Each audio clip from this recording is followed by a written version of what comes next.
Good morning, Rosa Park. It's Monday, October the 28th, 7:30 in the morning. About 73 degrees cool outside. Patchy clouds as dawn kisses the sky, and sun's not quite up yet. Let's get the kettle on. Of course, we just had our premiere Halloween episode, our debut episode, October 31st, which, okay. Hey, look, time is, it's an imaginary construct, isn't it? It flows in many directions. So, happy Halloween. We're going on just about 20 days it's been since Melton barreled through the town and chewed it up and spit it out. So let's take some tea.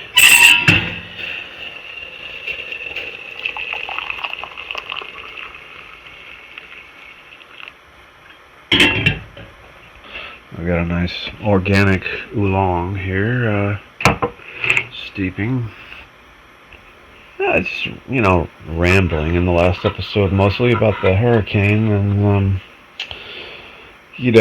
surprisingly, in all that time that I soaked up, I didn't talk about a couple things. I think one of the big stories, too, was the internet. Depending on who your provider was, it was down. We have Frontier, and they were down for, 2+ weeks. And it seemed to be the oddball because Spectrum came right back online, which was kind of shocking. I had Spectrum for years. Before that, it was called Bright House, and just completely awful. So, look, at the end of the day, I think all these utilities are pretty fragile, right? So you can only get so frustrated with it. In the case of Frontier, I think they said there was a power line that had come down on one of the substation boxes, these large, mailbox-sized terminals that, sit on the corners in some places, and I guess a power line had come down onto one of those over by historic Greenwood Cemetery on 11th. And, that thing caught fire, and it just, was a burned out crater at the end of it. During the storm, like somebody was circulating a Ring doorbell video that captured the flames, I guess, through the cemetery as the storm was raging. We couldn't quite tell what was burning, but the fear was that it was, possibly somebody's house was on fire. As it turns out, it was this terminal box, and so they had to, rebuild the network, and that takes time, and that could have happened to any one of the utilities. So.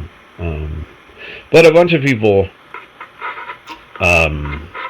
just got fed up and switched providers, and the problem is you've got limited choice if you want a high-speed fiber.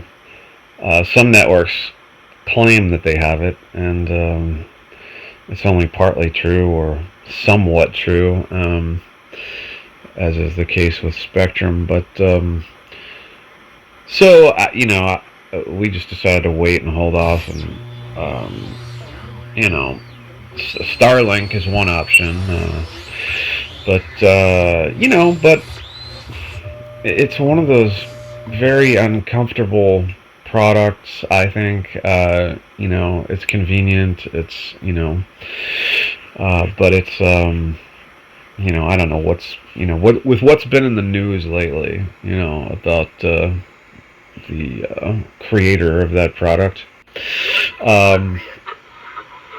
Ew. So The other story was that the president came to town. Um, I remember at one point, I think this was about a week or so after the storm, one morning, I guess it was a Saturday, a Sunday, I forget which, started hearing all these military helicopters flying over, these Osprey dual rotor jobs. And it's unmistakable. Look, I grew up near El Toro Marine Base, and those military grade helicopters. They have a much different sonic signature. Just these very deep, bounding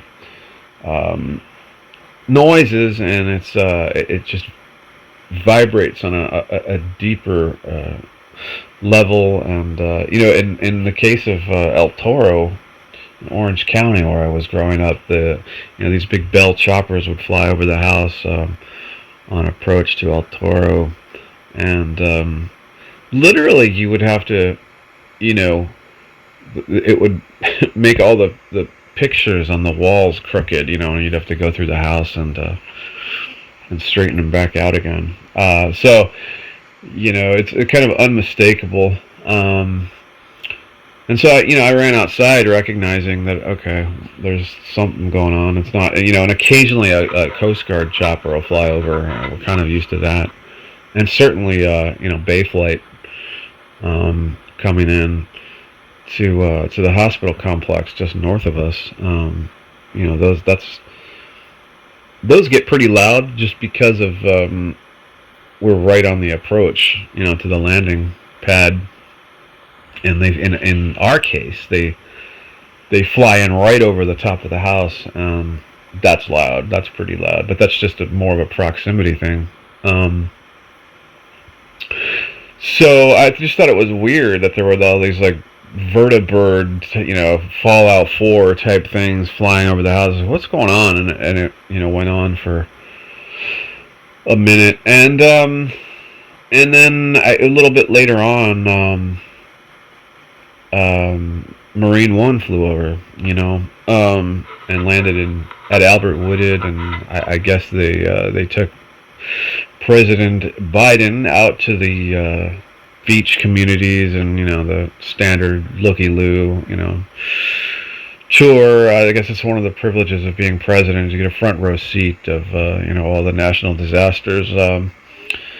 I don't know what good that it does. I think it's maybe it's theoretically good that the president has a first-hand eyewitness perspective of of this type of devastation. So that in theory it impacts policy in a better way, I guess, is the most one could say about it. Although I wonder about that. I just, feel like the mechanism for, recovery response kind of is what it is, and it just feels more like a, like sort of a PR stunt. Whoever it is, I mean, I'm not nitpicking, I'm not cherry picking this by party by any means. So it just, it doesn't, he was kind of in and out within a few hours, and I don't know what the net benefit of that really was. It didn't feel like the the response on the ground was any more robust, in the days immediately following that. But it was an interesting thing that happened, kind of unusual that the president flies right over my house. I don't know. It's just it's surreal. I guess it just sort of added to the strangeness of everything that was unfolding in those days following the storm. So there was that. Just a couple things I failed to mention that were kind of interesting and of note. with respect to Roser Park in particular, we're so close to Albert Wooded Airport here, right on the approach to the runway. So we got a lot of air traffic, over the park. But yeah, this was just kind of interesting. Thought I would mention it. I did talk about the postponement of the Halloween block party and Halloween market and the ghost tour. The sort of suite of events that we've put together over the last year or two. And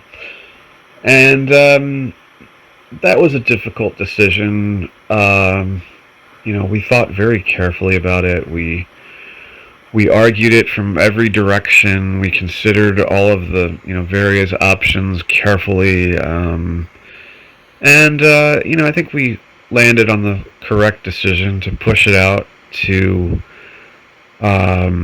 November the 29th, 4 p.m. to 9 p.m., which, as it happens, is a Friday. It's Black Friday, which felt kind of apropos in a poetic sense, and it was this kind of, it became this sort of Nightmare Before Christmas type event. This idea that it's just sort of the whole thing, the whole calendar was just in tatters, suddenly after the storm, and it just felt like a mashup of holidays that we were it's kind of a little bit Halloween, a little bit Thanksgiving, maybe a little bit Christmas even, and it just seemed like a fun, clever, alternative. So that's what we did. It's a bummer, we didn't want to let our vendors down. The vendors, a lot of the vendors lost their brick and mortar presence for various reasons. Their stores were destroyed, or they didn't have power, or nobody was patronizing them because everybody was in cleanup recovery mode, evacuation mode, and nobody was doing things like buying house plants. So business took a hit all around, even if you weathered the storm in your location. So, the vendors were hungry. They were eager to set up shop, and we wanted to accommodate them. The problem was, there were two problems. One was the park was just dangerous, and it still is to a degree. Like, there's just debris. There's Roser Park Drive has a foot and a half of sand laying in it. All of that sand that just got washed up out of the creek onto Roser Park Drive. It's filthy. It's standing water has just been laying in it, so it's just mosquitoes and sludge, and and then there's the debris on the residential side of the street. Everything that was in the garage, of the Swiss Chalet homes, is now just sodden debris that's just laying in the street, and you've got downed trees and utility lines that still haven't been readjusted and repositioned, and so it was just, and look, the city has not been doing a good job maintaining the park. Just basic standards of maintenance, right? The sidewalks have been broken and missing and completely overgrown in many places, and places to easily trip. There's the handrails are twisted and broken. The footbridge that crosses over Roser Park Drive, crosses over Booker Creek at the bottom of Prospect, that historic footbridge that has been there in many different iterations over the years, over the last 100+ years, um, is closed. And even the methods and means of closure that the city employed is ridiculous. And they literally just put nailed two boards over the front of it. It's so it's a scandal. It's a scandal. And we met with Susie Ahawk and some other city officials. That there was a meeting they hosted a few months back at the NOAA Center down by the water in the marina. And the turnout was pretty good. We had a pretty good turnout. There was 40-ish people there, plus minus, I want to say. Loud and clearly, and really the impression that I came away with that meeting was the city just seemed to be paying lip service to our concerns. And there was really no sense whatsoever that there was any inspiration on their part to enact any kind of remedy for any of these concerns that we raised. So it really just felt like it was a 3 hours of a Thursday evening wasted that we could have been doing something else. But look, the headline is that the the park has been in need of maintenance for too long. It's been overdue. The creek walls are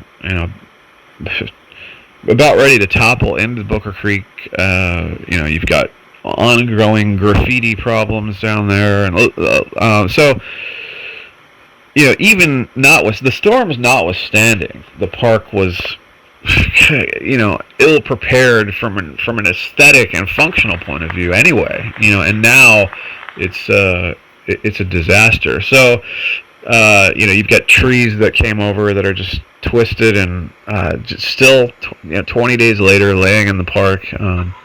You've got and they're going to be there through Christmas and beyond, if I had to guess. So all things considered, that was the primary reason. The other reason was that the storm season isn't over. We're still we've still got into November to get to, almost over, but not quite. And so it wasn't clear whether there might be another storm that we might have to potentially contend with. So there was that, and also finally, because of the storm, we had to shift out of party planning mode into preparation / evacuation mode, and we weren't able to do all of the things that needed to be done in the final days, before the event, which was this heavy marketing campaign that we had planned to do, passing out posters and just kind of blasting one last time. And because that hadn't been done, it couldn't get done. Even if we had the event, I think it would have been bad. Because we hadn't done that marketing, and we would have been doing a disservice to our vendors, just on every count. So it was the right decision. It was a tough decision, but it was the right one, and we're going to roll with that, and we're looking forward to doing it here coming up at the end of November.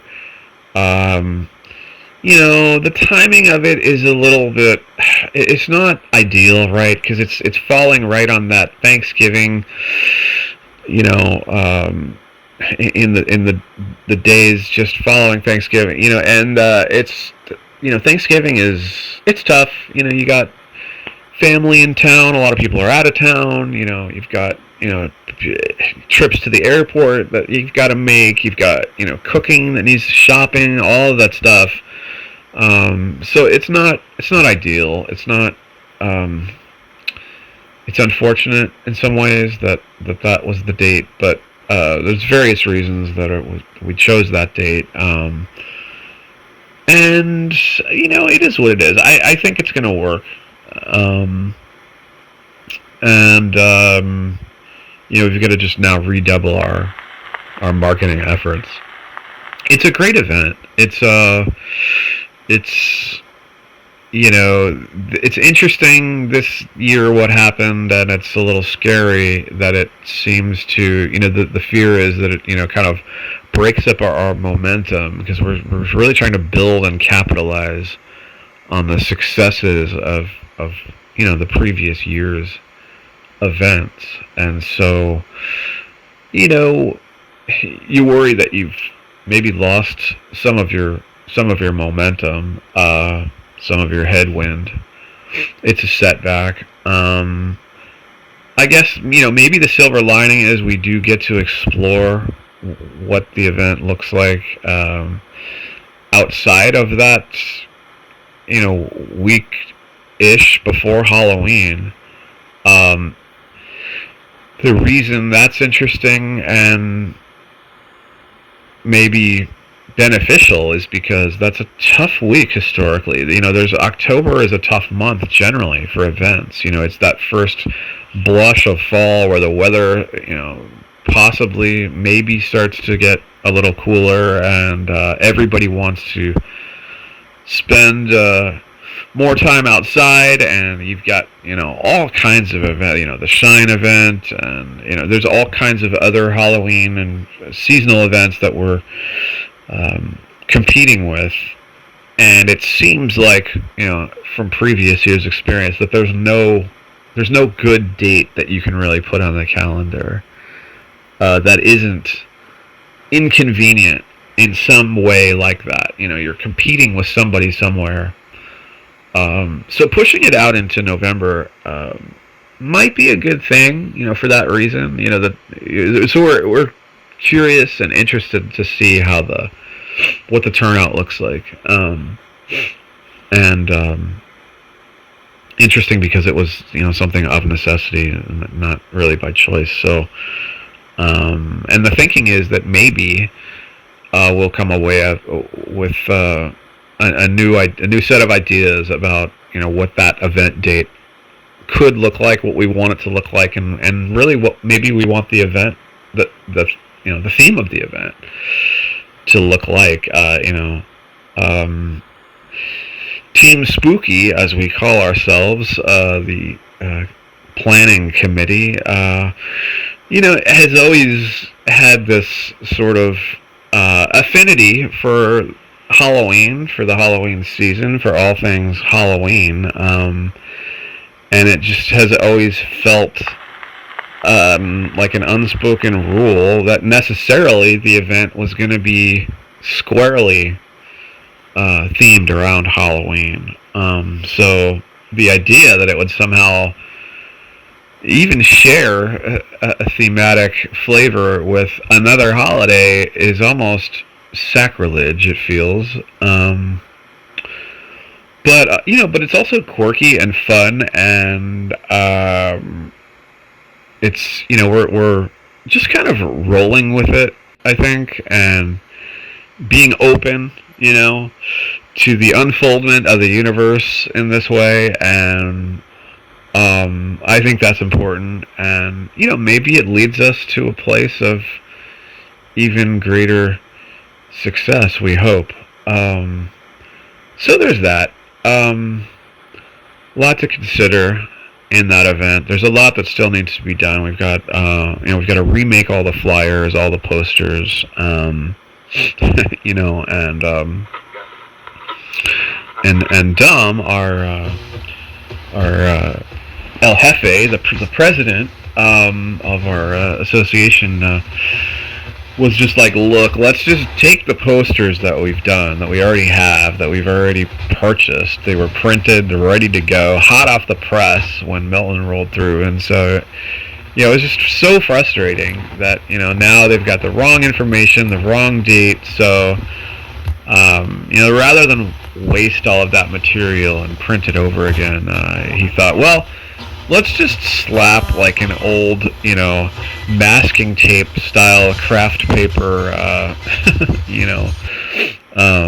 like Mod Podge. We'll Mod Podge the posters and just, tape new dates over the old dates. And initially I thought, well, that's kind of corny, and then I thought, well, it's also, when I saw it actually, the way he had done it in this sort of, with, this childlike crayon font, it was actually quite clever and artistic, and I think tells part of the story of Milton,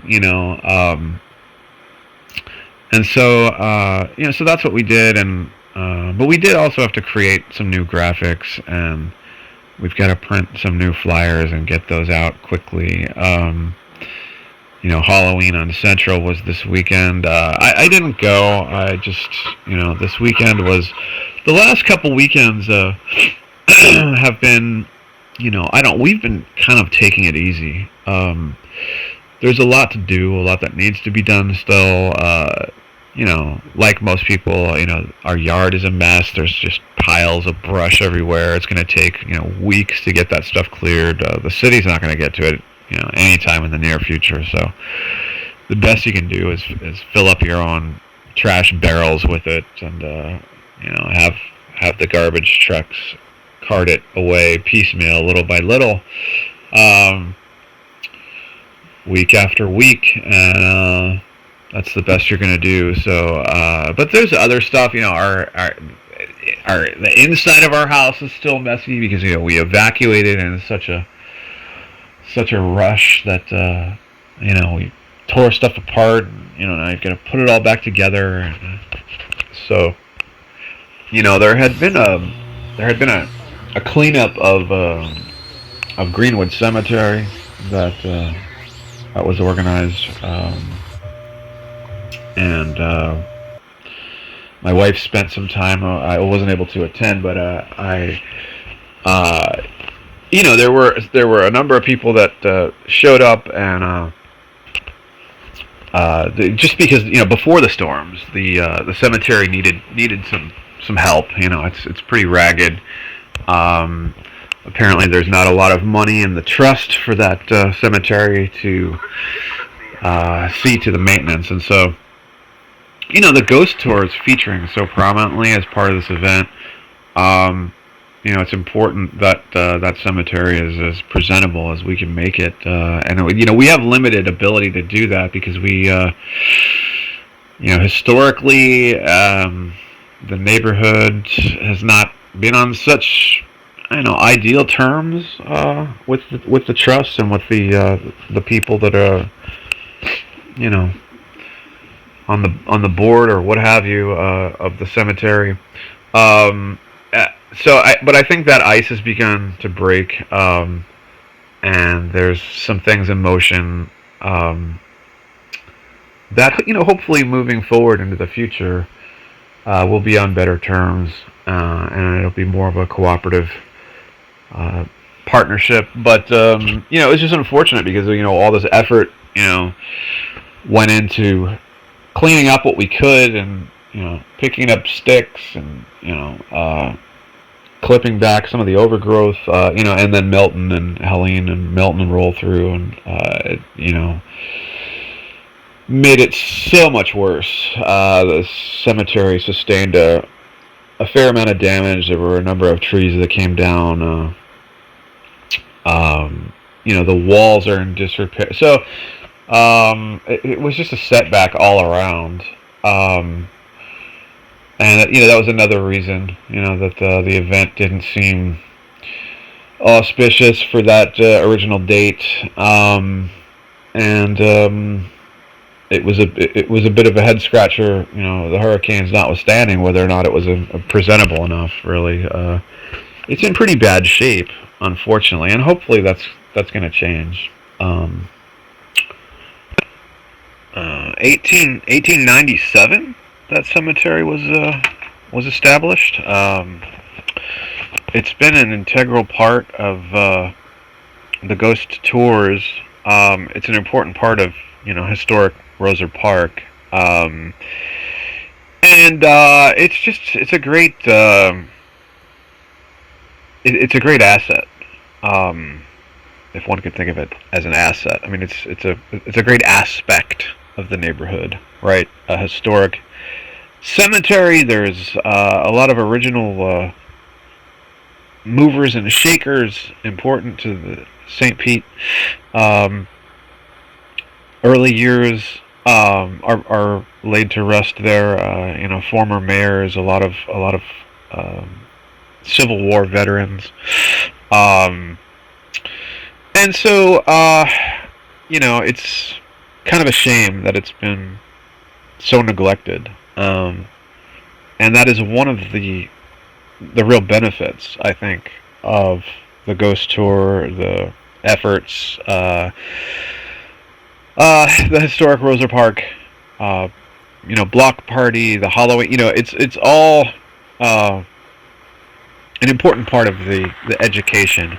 Um, um, Fostering a greater sense of appreciation, for our history, the history of our town, our community, and um, so yeah, this the storm, took its toll on the town in many ways, and we're certainly not unique in that respect. But we're getting through it, and the mood seems to be lifting. This past weekend, some friends of ours down the street hosted a little impromptu dinner get together. It's nice. It's nice that we have this sense of community that I think is maybe not entirely unique to Roser Park, but it's certainly more. It's one of the aspects of life in Roser Park that I've long appreciated, and compared to other places that I've lived over the years, different parts of the country, California, Connecticut, the Carolinas, Vermont.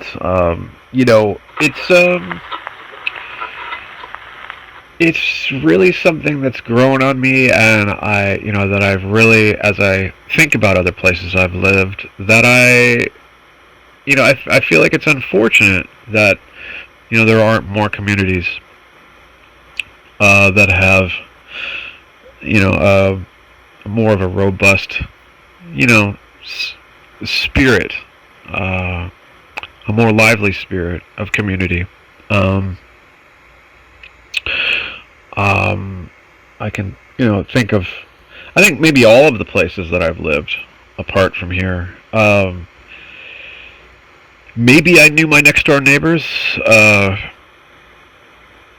but it was more just, you'd say hello to them getting the paper in the morning, and, maybe that was the extent of it. Occasionally, maybe you'd brush elbows at a potluck or something, but it was kind of more of the exception. So that's really great. I love that about Roser Park. I love our community. I love our neighborhood spirit. People are more intimately familiar with one another. And that's great. It's tribal. It's a smaller neighborhood than I think most neighborhoods. Certainly in St. Pete, there's a 270 some odd houses, that are contributing structures. So it's the actual number is probably a little greater, but it's small. It's pretty diminutive. One wonders how far back in time this unusual sense of community, this exuberance for community has stretched. the park was established in 1914-ish.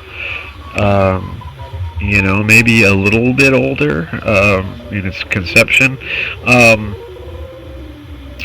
It was founded with an idea that it would be unique. That was Charles Martin Roser's original vision for the community, was a place that was unlike any other neighborhood, that was, a deliberate community of varied architectural style. He had a clear idea, that he wanted the park to be unusual in that sense, and so, one wonders to what extent that helped curate, an unusual set of neighbors. Possible? I don't know. Something like that might be hard to establish, research, to suss out. I don't know how you would get at that kind of data. It is interesting. Years back, we encountered an old telephone book when we were kind of doing some research on our own property, searching public records and things, and you can determine certain things. So the phone books back then were kind of interesting. They would list, people by name, but also by occupation, which was interesting. So you can learn a little bit more than you can now with that type of research. But a sense of community, I don't know. Like, from my own perspective, when we moved in, gosh, back in 2024, the fall of 24, I want to say, is when we closed on the house.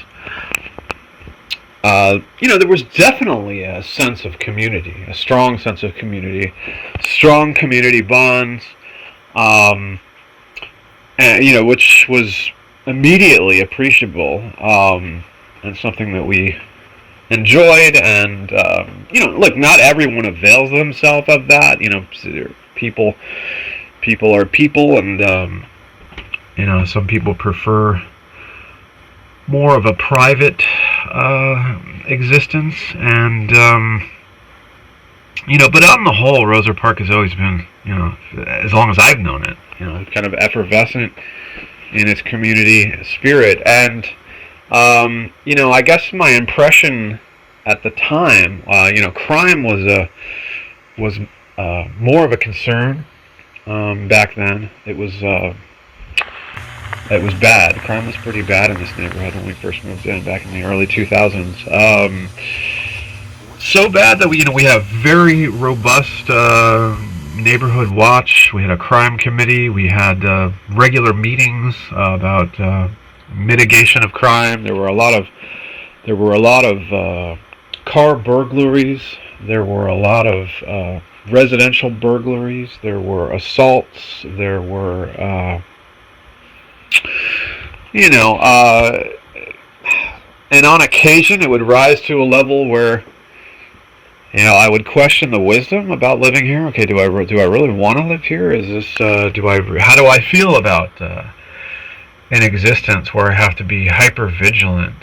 And I took it very seriously. We went out and got, an alarm system installed. We had, motion detectors installed. We had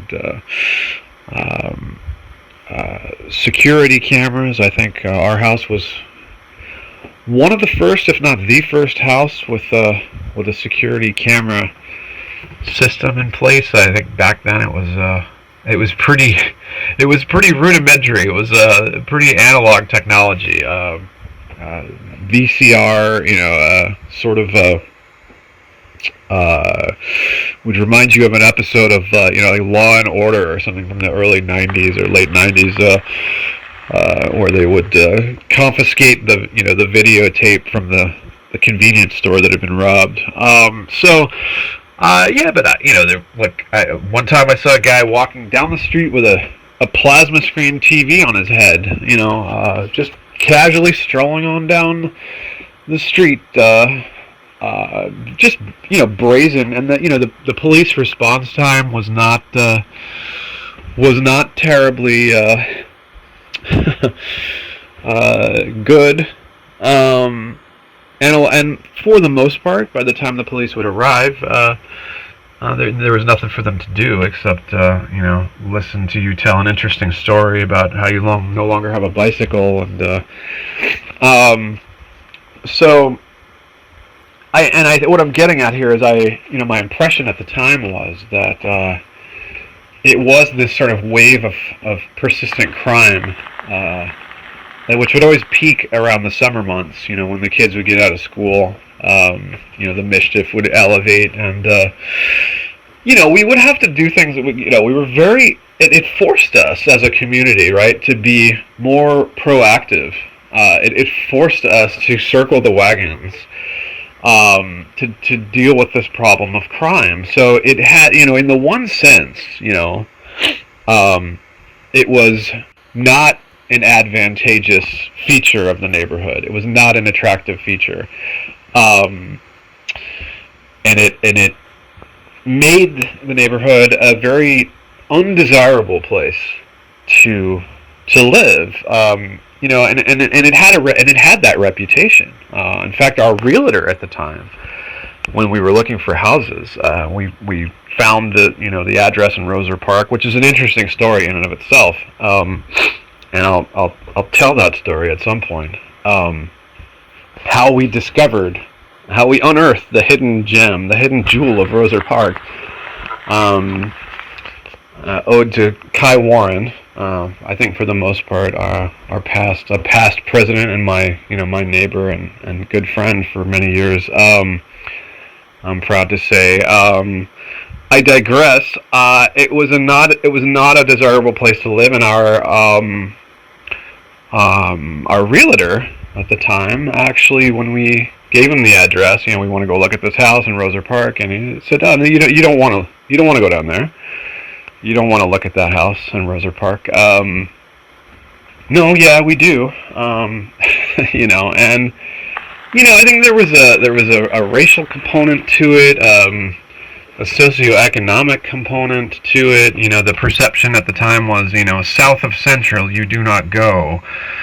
And that's been a hard reputation to shake, and it's still not entirely shed, I don't think. I think there is this lingering sense that, neighborhoods and communities south of Central Avenue in St. Petersburg are less desirable, are dangerous, are what have you, fill in the blank.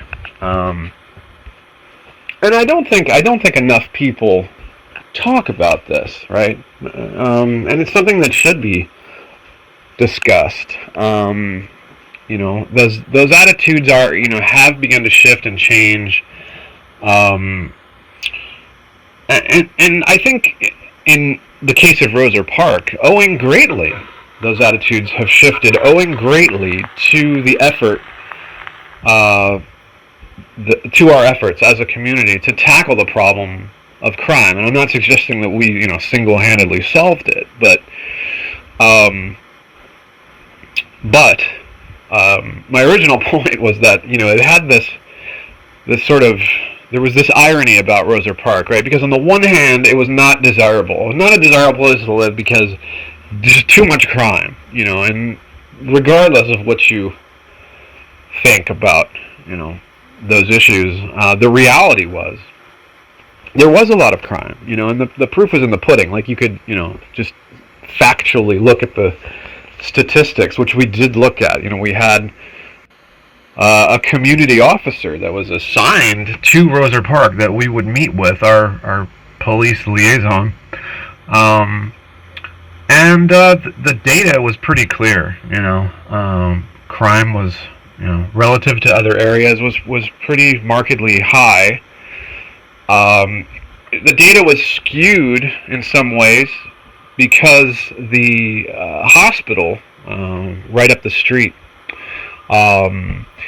is a place where a lot of crime would get reported, because there would be an assault. They would take a person to the hospital, and that's just where the paperwork would get filed and filled out, and somehow, on occasion, on a somewhat regular basis, the hospital address would somehow become recorded as the place of the crime having taken place, which wasn't actually the case. So it was a little bit inflated for those reasons, but and I'm not quite sure why that was happening or how it was happening, but the police would try to remind us of that. But either way, it was an alarm. The statistics were alarming, even when you did factor in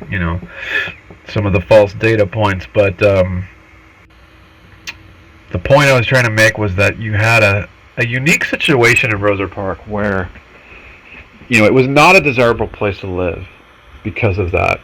On the other hand, because of the crime, and because we were forced as a community to become more close-knit, we had a vested interest in knowing our neighbors, in knowing the habits, the comings and goings of when is so-and-so typically home and not home, why is that gate open, things like that. And additionally, we had, a pretty robust network communication-wise, emails, text messages. It caused, a lot of communication to take place that otherwise wouldn't happen, which, in turn had this effect of sort of galvanizing the community, and fostering the development, of relationships, and you would, as a self-defense kind of thing, we were, forced to get to know one another, and meet with one another and talk with one another and, brainstorm with one another about ways that we could combat this crime problem. We would have to walk the neighborhood periodically to inspect the street lighting, which, as we learned, the utility responsible for that doesn't do those inspections. They just don't do them. They rely on the public to report those things. So they're not going to know that a light is broken, or there are tree branches blocking the lights, creating darker streets. So we would have to take inventory of those things on a regular basis, and there's a lot of work involved, and you're spending time in the evening hours, walking the streets with people, making lists of lights, and you get to know one another. So it was kind of this interesting situation where you had, on the one hand, this crime-ridden neighborhood that you're second-guessing, why do I live here? I could just move somewhere else where there's apparently less crime. On the other hand, you had this sort of shared, common experience with people that in and of itself, became interesting and desirable, and led to friendships that might not otherwise have taken root. So I don't regret it. I think it was, I think the crime was worth it. So whatever we paid in televisions and missing bicycles, was worth it. And for the most part, none of it was violent crime. So there's that too. I mean, it wasn't. We're not talking about anything violent. So now over time, the crime has tapered off, significantly. Whereas now the crime is kind of unusual in Roser Park. We do still get the occasional car break-in, or missing bicycle, or it's just some weird Ring doorbell style mischief, and but it doesn't occur very often anymore, and people have let down their guard.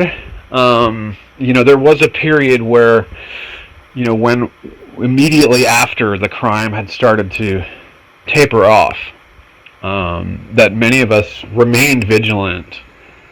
There was a brief period of adjustment there, where we were still vigilant about it, but there wasn't as much crime happening, or that needed to be reported, or and because of that taper off, in the crime, suddenly the neighborhood became a little bit more desirable and attractive to a broader audience.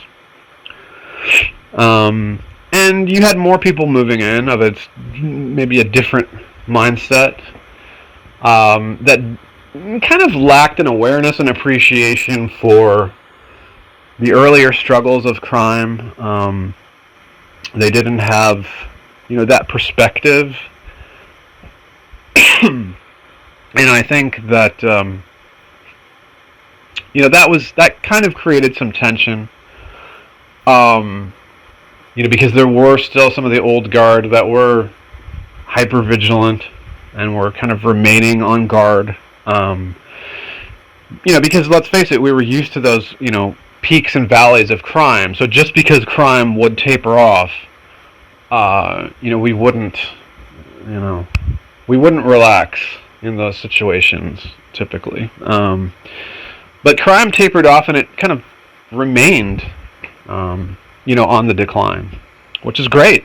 So it did require a bit of an adjustment. I do think it is still something, we have to be aware of in Roser Park, and mindful of, but not nearly to the degree that we used to. And I think that, because of our efforts, the desire, it helped the neighborhood become more desirable.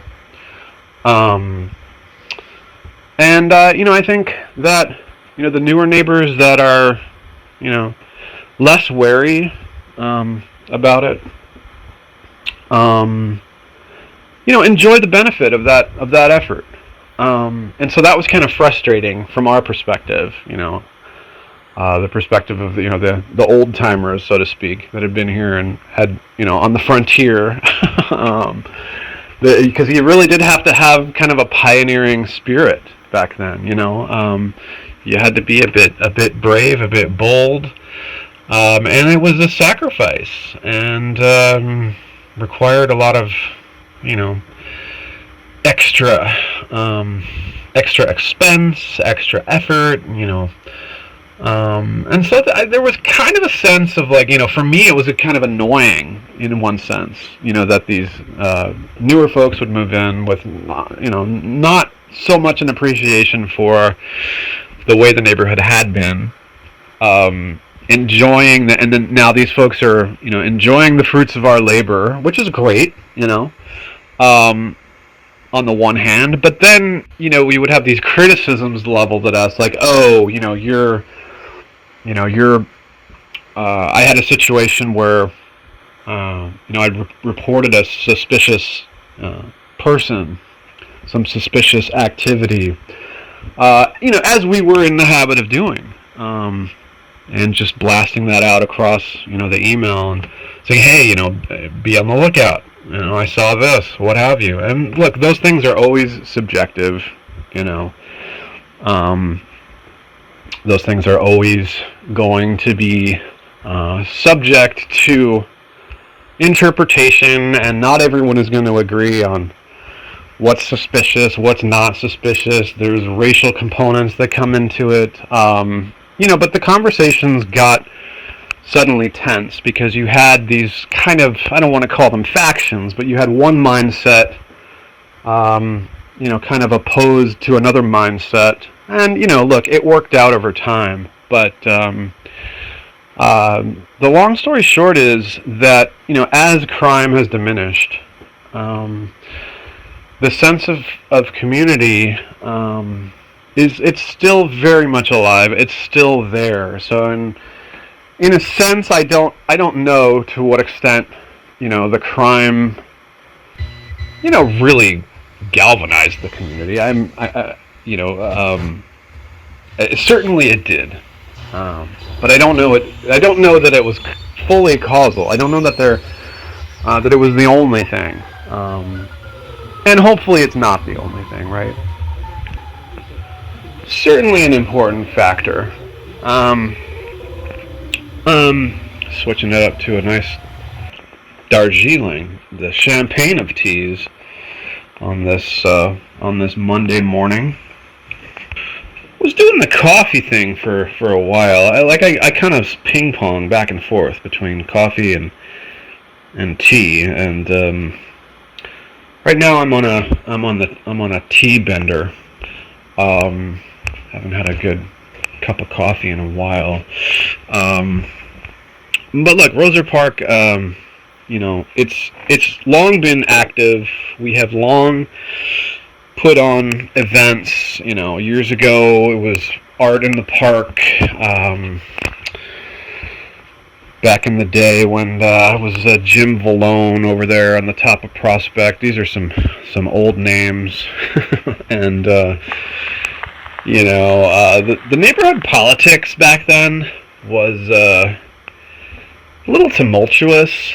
That's the other thing that's changed. It seems like some of that has settled down. I mean, there are some recent examples of unfortunate drama and differences of opinion, but on the whole, it's gotten much more amicable. But the point I'm making here is that since I've lived here, we've always done these fun events. Put them on the calendar. But the difference is that in years past, they tended to be sporadic. There would be lapses of huge time gaps between events, and there wasn't really a regularized schedule. We would try to get annual things going, but they would tend to peter out for various reasons, and it was hard to sustain those efforts. In part because you're always dealing with a bit of a volunteer army, and people have different bandwidths at different times. Your interest in these things, kind of peaks and flows, and so the difference more recently, I think, is that these efforts seem to be more sustained. And it's great. It's really it's exciting. It's an exciting time for Roser Park. To see, especially to see us, putting these events on, getting them on the calendar, keeping them on the calendar in a regular sort of a way. Okay, we had a storm, but we're gonna get through it. It's a hiccup, but I have every expectation that this Halloween block party is going to continue to grow. We're going to keep it on the calendar. We're going to keep it moving. There's really I think a commitment in recent years that seems to be deeper and more serious around these community events, and they're so important. They're so important for Roser Park and for St. Pete, and for the city. I'd like to see more support from the city on these events, just in simple ways. Better maintenance in the park. Better.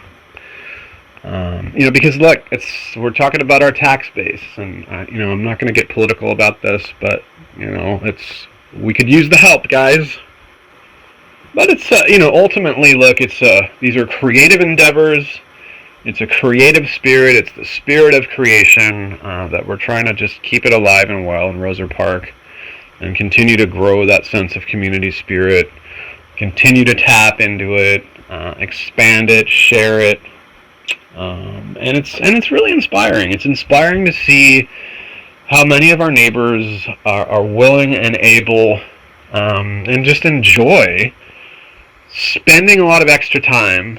And look, so many of us are so busy with, work and family and friends and, just life and health things and, all of the things that occupy our schedule anyway, normally, just of necessity. And, so many of us are able to carve out pretty substantial amounts of time for these events, for the community. Like, that's really inspiring. And it inspires in so many different ways. And it encourages you to kind of go an extra mile when you witness your neighbors kind of going way out there and sacrificing. So yeah, Rosier Park, it's a special place, and it's it was good to get together this weekend with some neighbors and just kind of sit around and enjoy some down home beer can chicken and some homemade chocolate chip cookies and homemade macaroni salad, and just sit around with some wine. And it's that time of year when you can have the windows open in the evening and sit out on the porch, and it's not quite as many mosquitoes as there normally are. So it was nice. It was kind of a nice night in the Shire. And so it and that those little things, they go so far in healing the community. This is a storm-ravaged little neighborhood that we just piles of branches, and it's a mess. It's a hot mess. I'm looking out my window right now, and there's just these shambling mounds of debris that's been sitting there for weeks, and it's going to sit there for weeks more. But it's okay. We're getting through it. So, ultimately, my deeper thoughts, my deeper purpose in this, as I'm kind of thinking through all this stuff, and I'm kind of depressed in one sense about all the history that I haven't collated and collected and curated, that's just lost, and interesting things that we could have been doing all along with a YouTube channel, with whatever format and whatever form it's going to take. But you got to start sometime and somewhere, and so here we are. So, but my larger purpose is to just kind of build on that spirit and use the tool of YouTube, right, as a kind of a repository of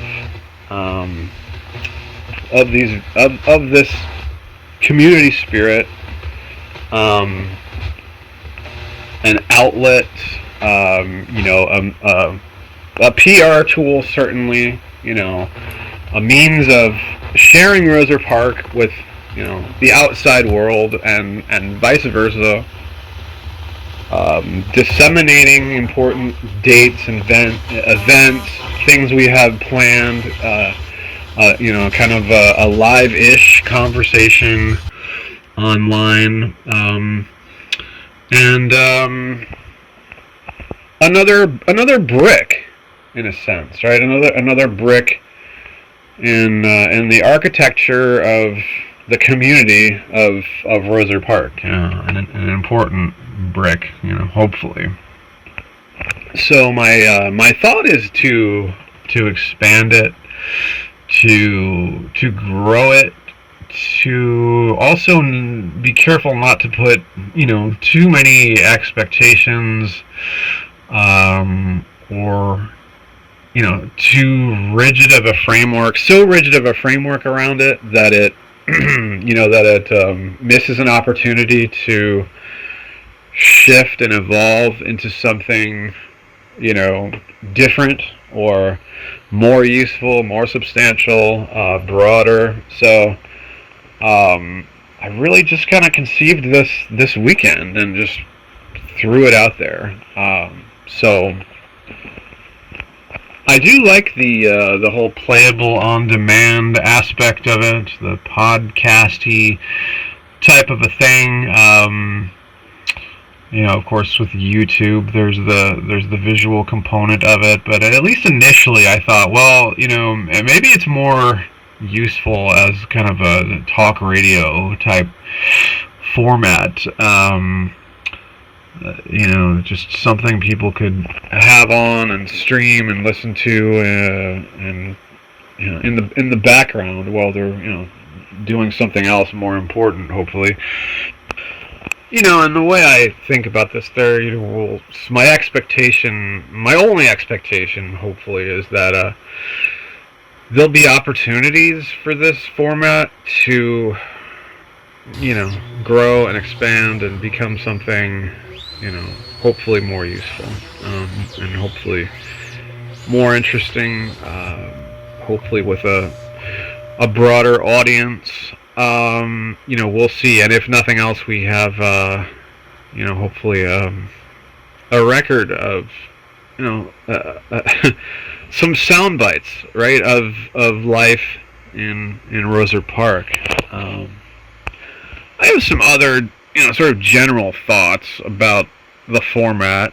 I don't think of them as non-negotiable, certainly, but, I do expect that I'm going to keep the politics out of it. Even and especially, the local microcosm type stuff. Just not interested in that at all. And also probably it'll have a kind of an esoteric flair, bent at times.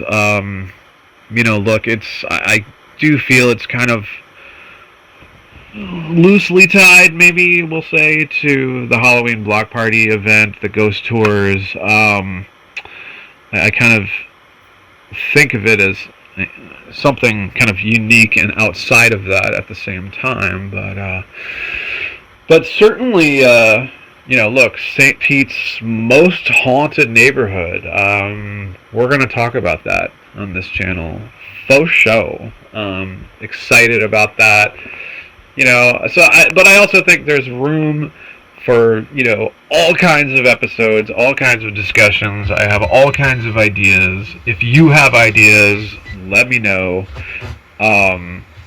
So I'll leave this next episode here, I think, for now, on this somewhat gloomy Monday morning, overcast, mostly cloudy.